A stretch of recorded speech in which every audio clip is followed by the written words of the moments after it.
Here you go, sir. Can you hear me? Yes. All right. Welcome everyone for coming. Don't tell me women don't have the power, because they do. Hey, real quick, I just want to introduce myself. I'm Reginald Thomas, President Business Manager of Labors 264. Also the Secretary Treasurer of Greater Kansas City AFL-CIO and Vice President of State AFL-CIO.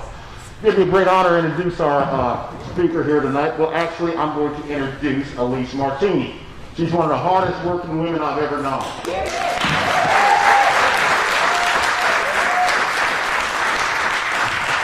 I hope you guys can hear me very well. I got this mask on. I feel like a rock. We want to be safe. We got Nicole here. We want to make sure we wear our mask because we don't want to get her sick. We want to keep her healthy so she can go ahead and win this election, be our next governor.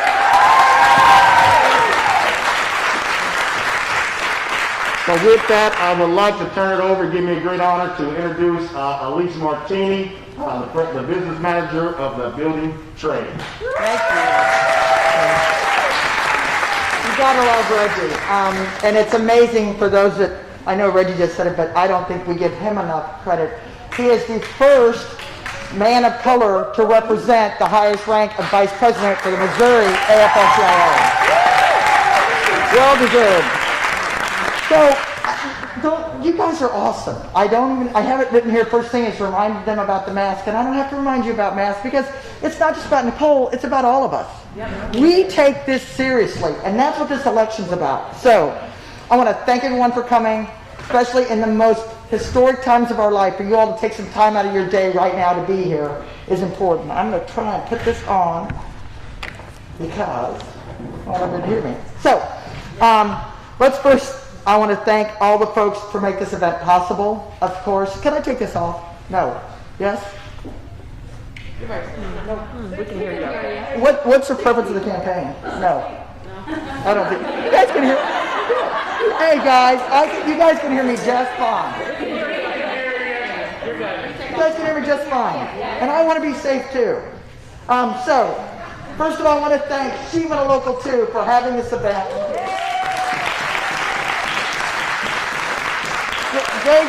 Greg Chasteen and Jay Lynn are amazing. I am going to wear a double mask because I'm not liking that. So, all right, now, this could not have happened without Duke Djokovic with the AFL-CIO, as well as, but if anybody knows Duke, it's really Becky Kepper that makes me and Duke look good. So big thanks to Becky. I know she's working very hard somewhere around the counter, so I want to say thank you to her. And then we've got some great volunteers here today. Lucretia and Melissa are with Labors 264. Judge Angie Hefner is here, and Lucy Jordan, who did a great job with the program. And then back behind our servers, and back behind from serving that great little barbecue is Kayla, Michelle, Lindsay, Karen, and Kate. So, I have a ton of elected officials here, although really the most important thing is Ruth Bader Ginsburg and Nicole. But I want all the elected officials to either stand or wave if you're already standing. I want all of you guys that are elected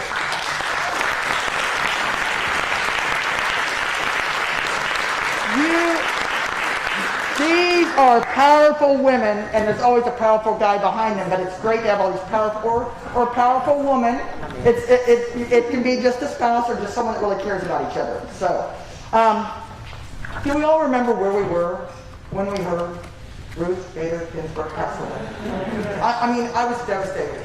I had just met with a really good friend of mine to talk about some stuff in the construction industry, and I got home and I got a text from him like, oh my gosh. And I mean, it was the worst Friday night, heartbroken. And part of it wanted to be with the sisterhood to talk about all that she accomplished. But then part of it was I needed to mourn. I needed to see, because I'm going to tell you folks, she did everything she could to make it to November 3rd. Yeah. You know, she did everything she could, but her little heart and her little soul just couldn't take it anymore. And that's why I think so much of what Ruth has done for all of us. You know, you think of everything that she accomplished, and so much of it she's done after she was nominated to serve in the Supreme Court in 1993. Folks, she was 60 years old. Now, I'm a tribal elder here, and I'm not 60 yet. We all got a long ways that we can do. Think of the impact that she had on our lives. You know, one of my favorite quotes would be, I would like to be remembered as someone who used whatever talent she had to do her work to the very best of her ability. That's what every one of us women do every single day. We're using our talents to the best of our ability, and that's what it's all about. You know, the one thing I've learned, and if anyone knows the challenge I had on this airport project, City Council Women's Shields, leaders lead. And when leaders lead, you're not going to please everybody. As I looked at my prosecutor, but you're going to do everything you can to make sure you've done the right thing to serve your community and to serve your state. And that's what today's all about, and that's what Ruth really cared about. You know, you think about the Ledbetter story. You know, that was, sometimes we learn more from our failures and our defeats than our accomplishments. And, you know, women belong in all places where decisions are being made. It shouldn't be that women are the exception, right? That's why we're all here today. So, you know, we're all here to celebrate an unbelievable accomplished woman, but we're also here because of special women that are stepping forward to the challenge. And I want any woman in here that is running for election to stand up and be recognized.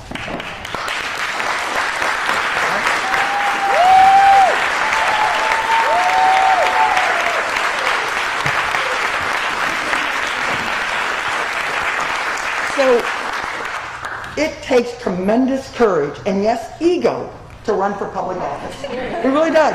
Guys, it takes an ego. Anything, we all have to have an ego. You have to have some self-esteem. You have to have some self-confidence.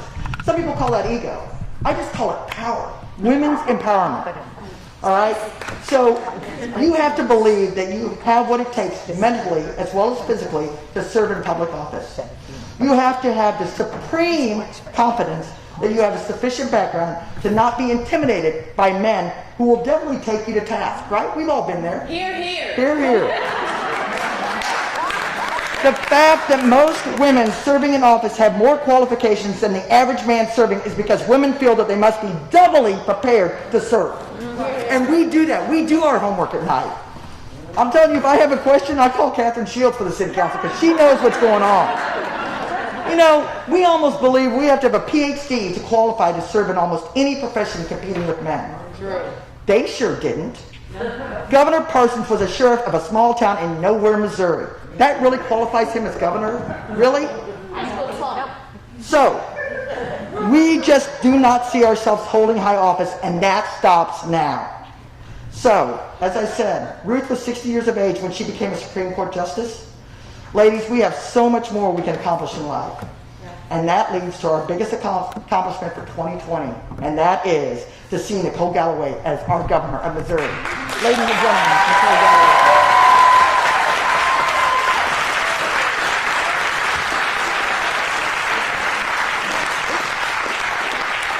I can do this here. Thank you so much. Is this on? Yes, it is. All right. Wonderful. Thank you so much, Elise. Thank you for that wonderful, warm, exciting introduction. I am so thankful that you all are here right now. You know, and I also want to say thank you to Duke, thank you to Reggie, thank you to Becky. And I know that your daughter is here. I hear that your daughter is here. That's wonderful. And I also want to recognize that someone very special to me is here. My husband, John, is here and is joining me.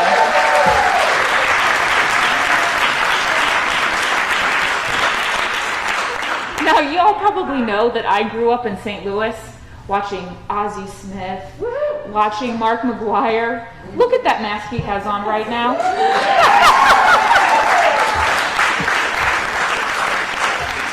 Through our marriage, I have become a dedicated Royals fan. You know, I never expected to stand here and tell you that I am running for governor of the state of Missouri. I never expected that. And to say that with 2 weeks to go in this election. Growing up, I never planned to be in politics. I didn't come from a political family or a well-connected family. My mom's a nurse. My dad's an engineer for a general contractor. So many members of my family are and were members of Operating Engineers Local 513 in St. Louis. I am proud that my great-grandpa helped build the arch in St. Louis. Yeah. And, you know, my family's all still throughout the St. Louis area. When I look around at St. Louis, my family helped build that city, just like you help build your communities in small ways and in big ones. My family worked their way into the middle class with the support that they had from a union. This is not just about good wages and good benefits and secure retirement. To me, it is about family. We are honoring the legacy of Ruth Bader Ginsburg. Justice Ginsburg towered over so much progress for our country on equality and on individual rights. Many people I speak to are now worried about the future, fearful that our progress is at stake in this election. But we don't have time to worry. We have 2 weeks before this election. And so here's what we have to do now.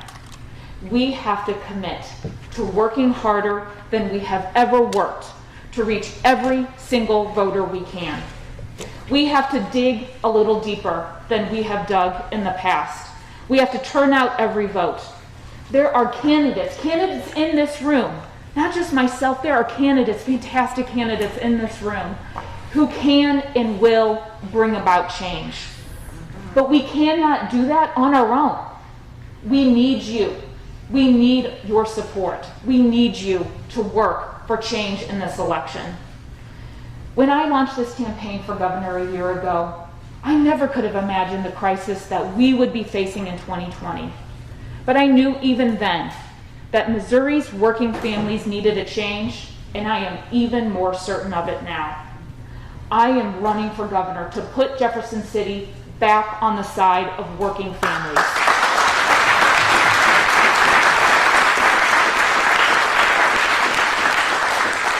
And let's face it, the most important thing the next governor will have to do is contain the spread of this virus and rebuild Missouri's economy. But the question is, will we rebuild in a way that working people, you, get back on your feet?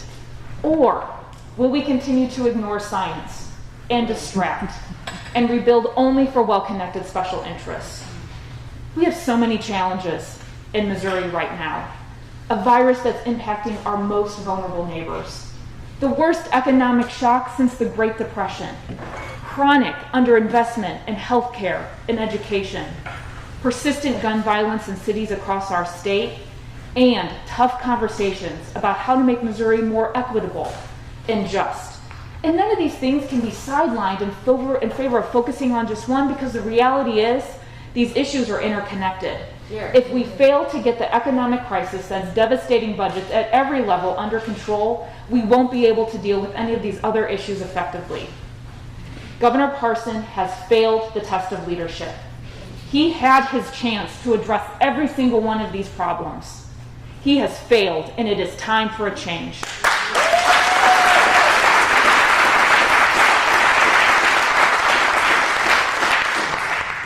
What Governor Parson doesn't seem to understand is that our economic downturn is connected to this virus. Schools are not open because of the spread of this virus. Hospitalizations are up. Positivity rates are up. People are leaving the workforce. Women are leaving the workforce at record numbers because of this virus. If we don't act, so many people will fall through the cracks with hopes of never pulling themselves back out because of this virus. He should have been stronger on masks, stronger on testing, stronger on PPE. He should have had a plan, but he doesn't. If he had a plan, we would have seen it already.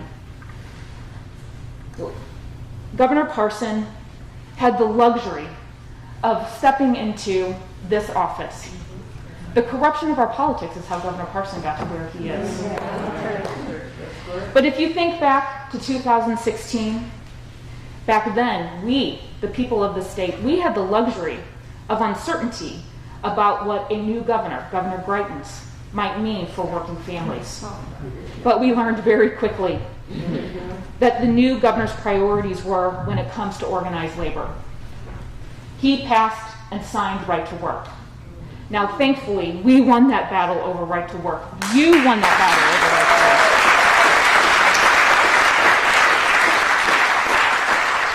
But defeating right to work in 2018 was not the end of this fight.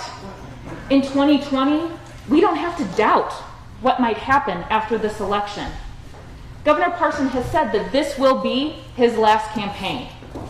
If he wins in November, there won't be any more political constraints. And he said that if the legislature sent him the bill, he would sign right to work. But there's even more at stake here. These same insiders, these same political forces that want to see Missouri be a right to work state, they've taken aim at prevailing wage, project labor agreements, public employees. They keep saying that if we just reduce the wages made by working people, we will all be better off. Think about that. If you make less in your paycheck, you'll be better off. I don't think so. You know, Governor Parson is part of the old way, the entrenched system. He got to where he is because of the gifts from lobbyists, the favors for friends, the campaign contributions from regulated industries. He's just part of the swamp that makes folks feel like the system is rigged to work for the insiders and special interests, and it's not working for you, especially when the cost of healthcare and everything else just keeps going up. There is nothing more important than the health and the well-being of the people of Missouri. Governor Parson is offering nothing to address it. In fact, on his watch, healthcare has become more expensive, and far too many working Missourians have lost their insurance coverage. Governor Parson has no plan. He has no vision. I don't know that he even cares. I do. As governor, your needs, the needs of working people, will be at the center of everything I do with working people at the table.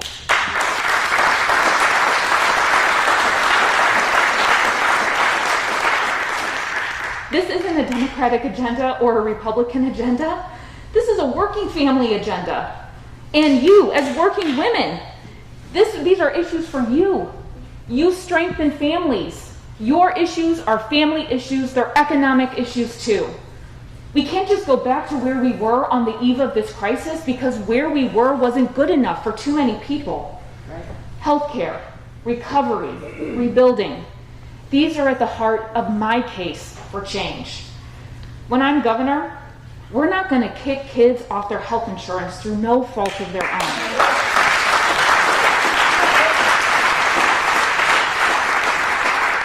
When I'm governor, I'm going to make sure that women and mothers have access to health care they can afford.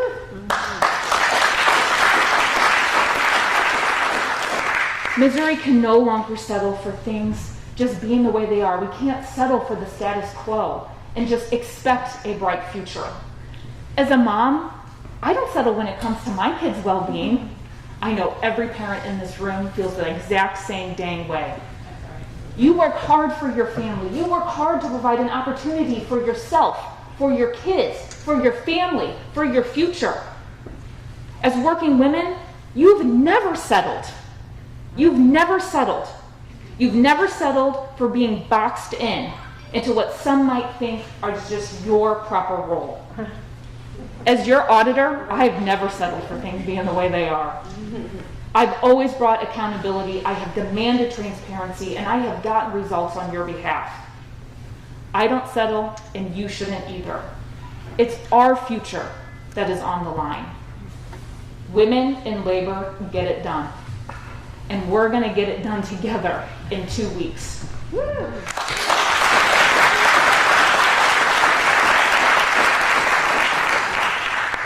Thank you for your support.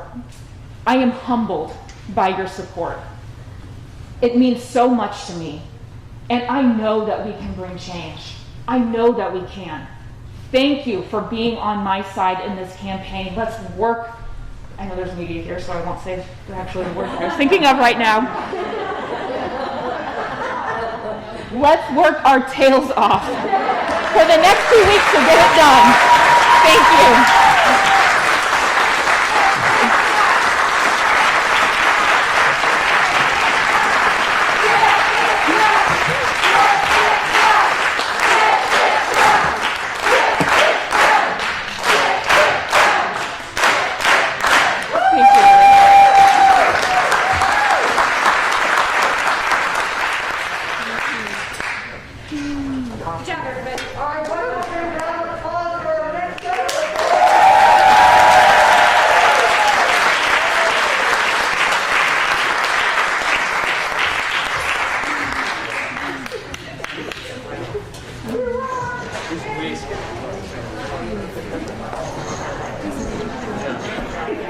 So we got our work cut out for us, right?